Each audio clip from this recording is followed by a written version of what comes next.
Do you want to know which car entered the Guinness Book of Records as the smallest or which tiny car appeared in a Steven Spielberg movie? Then this video is for you. Today, we will dive into the world of cars whose sizes are comparable to your bicycle. Let's go! Fiat 500. A car that became a symbol of an entire era. Small, charming, and incredibly practical. The Fiat 500 is one of the most iconic cars in automotive history. How did this Italian masterpiece come about?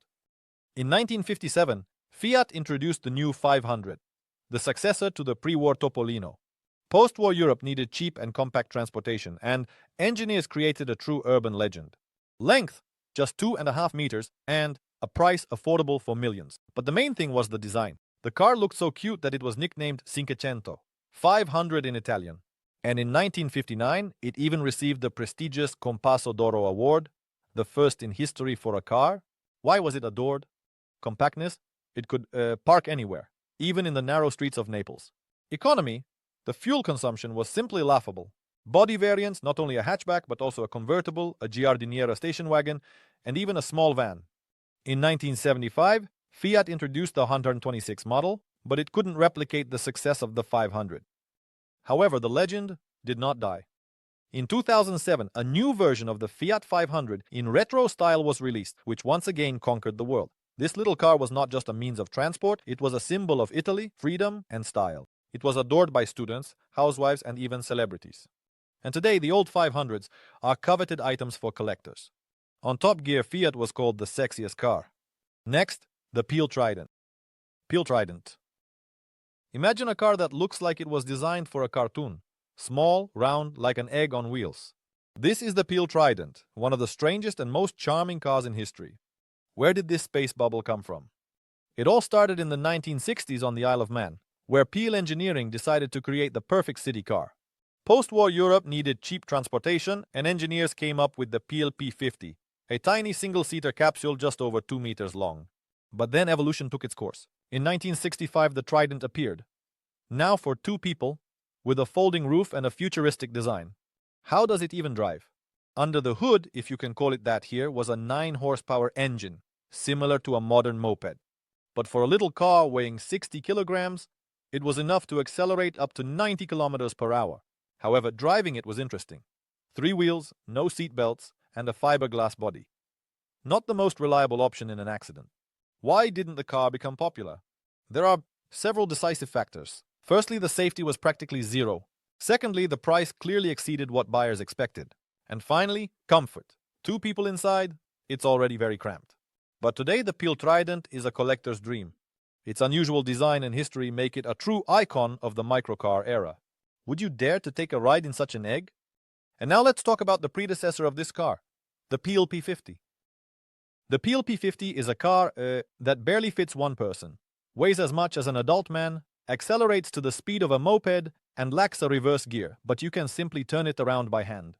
Meet the PLP 50, the smallest production car in history, which made it into the Guinness Book of Records, and became a legend. The technical specifications were minimalism in its purest form. Interior? No, never heard of it. Inside, there's 1 seat, 1 door located on the right, 1 headlight, 1 wiper, and 0 comfort. The pedals are arranged so that you can press the gas and brake with 1 foot. The trunk is a shelf behind the seat, which could barely fit a grocery bag. Heating? Warmth from the engine if it didn't stall, of course. Why was it discontinued? The PLP 50 was produced for only 3 years. About 50 units were made, but the public didn't appreciate it. Dangerous. 3 wheels, no stability, it could tip over on a turn. Impractical. Only the driver could fit, and transporting anything larger than a cat was a problem. Funny, people just mocked this tin can on wheels. Production was shut down, and the P50 was forgotten for 40 years. Everything changed in 2007 when Jeremy Clarkson from Top Gear drove the P50 through the BBC office. The video went viral, and the world remembered this masterpiece. 15 years ago, enthusiasts bought the rights to the brand and started producing replicas, now with an electric motor and a price tag of 15,000 euros. Yes, it's more expensive than many normal cars. Currently, the original P50 is priced comparable to a sports BMW. At auctions, it fetches more than $100,000. Next in line is the Smart Fortwo. The Smart Fortwo is a car that easily fits into half a standard parking space, weighs as much as 2 adult hippos, and yet manages to be stylish, economical, and incredibly practical. This is the Smart 42, the legendary microcar that has conquered cities around the world. Who created this mini masterpiece? Originally, the Smart 42 was conceived as a joint project between Swatch and Mercedes-Benz. Yes, indeed, those very watchmakers and automotive giants. The name Smart even stands for Swatch Mercedes, art from Swatch and Mercedes. But not everything went according to plan. Due to disagreements with Volkswagen, which was initially supposed to participate in the project, and the abandonment of the electric vehicle idea, Nicholas Hayek, the creator of Swatch, left the project. As a result, Daimler-Benz took everything into their own hands, and at the end of the 20th century, the world saw the first Smart City Coupe, later renamed to Fortwo. Throughout its history, more than 1.5 million Fortwo cars have been sold, and that's not counting its bigger brother, the Smart 44, which is a 4-seater version. The Fortwo became popular in 46 countries. It is also the star of the world's largest car-sharing service. In 2002, it was even displayed in the New York Museum of Modern Art as an example of innovative design. In 2007, the Chinese company Hongguang released the Noble, an almost exact copy of the Fortwo. Daimler filed a lawsuit but lost. In Greece, the judge decided that since the cars had different layouts, it was not plagiarism. Just like that. A year ago, the production of the Ford Fortwo ended, but its legacy lives on. Perhaps someday we will see a new electric version, as compact city cars are more relevant than ever. Next in the video is a representative of the Indian automotive industry. Mahindra E2O 2013. Tesla is just beginning to conquer the world, while in India, their own electric hatchback, the Mahindra E2O, is already emerging. This is not just a car but a true technological breakthrough for its time. Let's figure out why this compact electric car deserves attention, despite its production having long been discontinued. The E2O could boast features that many brands could only dream of in the early 2010s. Smartphone control? It was possible to remotely turn on the air conditioning, check the battery charge, and even lock the doors. Solar panels, an optional roof with photovoltaic cells, helped recharge the batteries. Revive mode. If the charge was at 0, you could request a bit of energy from the manufacturer via remote access. Regenerative braking. The braking energy was returned to the battery, increasing the range. Weighing only 700 kilograms, the E2O could accelerate to 90 kilometers per hour and travel 100 kilometers on a single charge. The lithium-ion battery charged in 5 hours, which was more than sufficient for city use. By the way, it was one of the first Indian electric vehicles to meet European safety standards, including crash tests. Why didn't the E2O become widespread? Despite the innovations, sales were low. There are several reasons for this. High price. In 2013, the E2O cost around 8 lakh rupees, approximately $15,000, which was quite expensive for India. Limited infrastructure. There were a few charging stations, and without government support, electric vehicles didn't take off at that time. Competition with gasoline cars. In the same price range, buyers preferred traditional vehicles. Today, Mahindra continues to develop electric mobility, but it was the E2O that was the pioneer, paving the way for future models. And what do you think? Could the E2O have become more popular if it had appeared a couple of years later? Share your opinion in the comments. Let's move on to a car that appeared in a movie. The Renault Tweezy, a compact, almost futuristic car that easily slips through traffic jams, takes up minimal parking space, and runs on electricity. This is the Renault Tweezy, a unique 2-seater electric car that has been conquering cities in Europe, Asia, and even Latin America since 2012. The Tweezy first appeared as a concept at the Frankfurt Motor Show in 2009. Renault designers created it for those who were tired of big cars and wanted something simple, eco-friendly, and convenient for the city. Just 3 years later, in 2012, the Tweezy went on sale and quickly became a hit. How is it designed? The Tweezy weighs only 500 kilograms, and its battery provides a range of up to 100 kilometers. It charges from a regular outlet in 3.5 hours. The Tweezy became a star not only on the streets, but also in cinema. It appeared in Steven Spielberg's film Ready Player One. In 2023, the production of the Tweezy ended. It was replaced by the new Mobileye Duo. But this electric car will forever remain a cult example of how urban transport can be made convenient, eco-friendly, and stylish. Next, one of the BMW models, also impressive for its small size. BMW Isetta. Imagine a car the size of a refrigerator, with a door that opens forward and only one wheel in the front. No, this is not fiction. This is the BMW Isetta, one of the most unusual and iconic microcars of all time. It all began in the mid-20th century in Italy, where the company Iso Spia created a tiny car called the Isetta, which means Little Iso. Due to its egg-like shape and round windows, it quickly earned the nickname Bubble Car. But the Isetta gained true fame when BMW acquired the license for its production. The Germans didn't just copy the Italian design, they completely reworked the car. Instead of the weak little engine, they installed a motorcycle engine with 250 cubic centimeters, which delivered a whole 12 horsepower.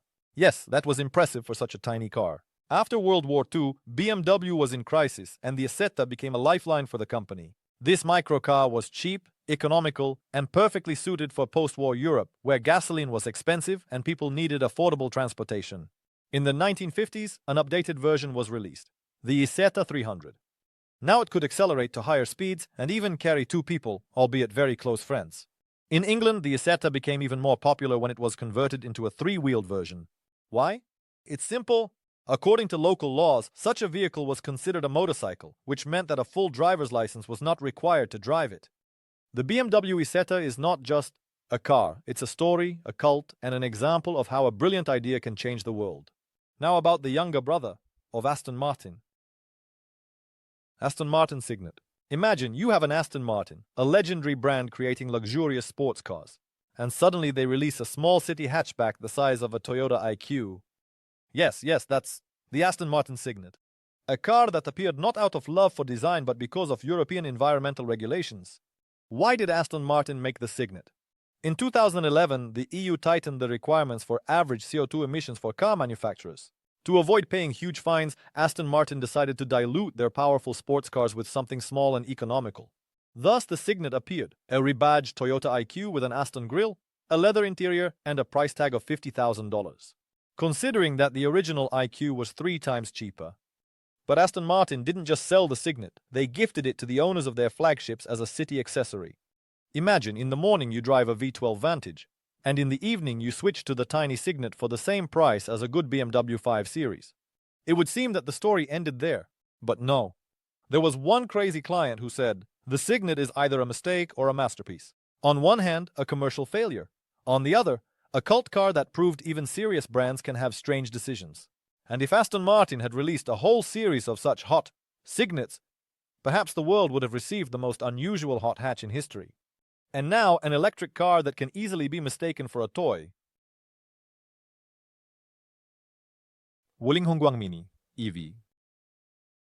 Imagine a tiny yet incredibly stylish electric car that has conquered China and continues to win over the world. This is the Hongguang Mini EV, a compact, affordable, and incredibly popular city electric car that has become a true bestseller. What makes it so special? Released in 2020 by SAIC GM Wuling, this little car quickly became a sales hit.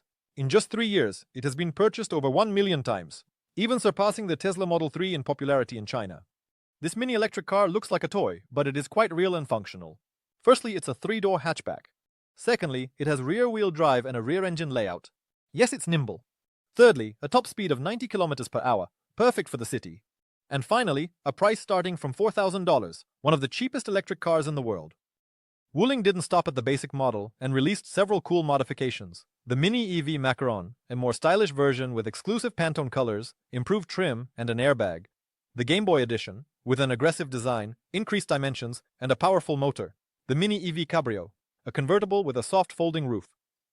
Freeze Necrop and Rainwall R10, local versions, for Europe. A year ago, the second generation was released with an updated design, increased interior space, and an improved battery. Now there's even a 5-door version. Moi, convenient for families. The Hongguang Mini EV is not just an electric car, but a true cultural phenomenon. It has proven that electric mobility can be affordable, stylish, and widespread. If Tesla is the iPhone among electric cars, then the Mini EV is the cool and budget-friendly smartphone for everyday life. What do you think? Would such a mini car catch on in your city? Write in the comments. And finally, Pasquale Riccio, straight from Europe. Pasquale Riccio. You are strolling through the narrow streets of Florence, where barely 2 pedestrians can pass each other, and suddenly, a 3-wheeled electric vehicle, resembling a rickshaw, silently drives past you. This is the Riccio, one of the most unusual urban transport vehicles, in Europe, combining the character of Italian design with the practicality of Asian motor rickshaws. The name Riccio, it is a nod to the traditional cycle rickshaws of Asia, but with an Italian twist. The manufacturer, who, by the way, specializes in agricultural machinery, was clearly inspired by the simplicity and functionality of these carts, adding electric propulsion and modern materials to them. Thanks to its small size, the Riccio is perfect for the historic centers of European cities, where regular cars simply cannot maneuver. Moreover, you can drive the Riccio in Florence without a license.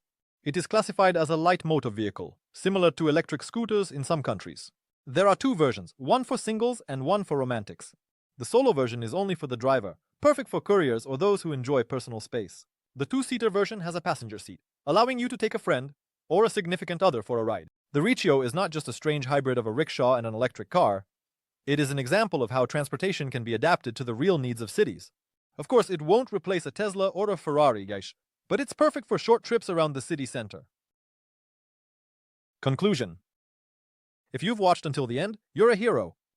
Write in the comments if you would dare to take a ride in one of these little ones. And don't forget to share this video with your car enthusiast friend.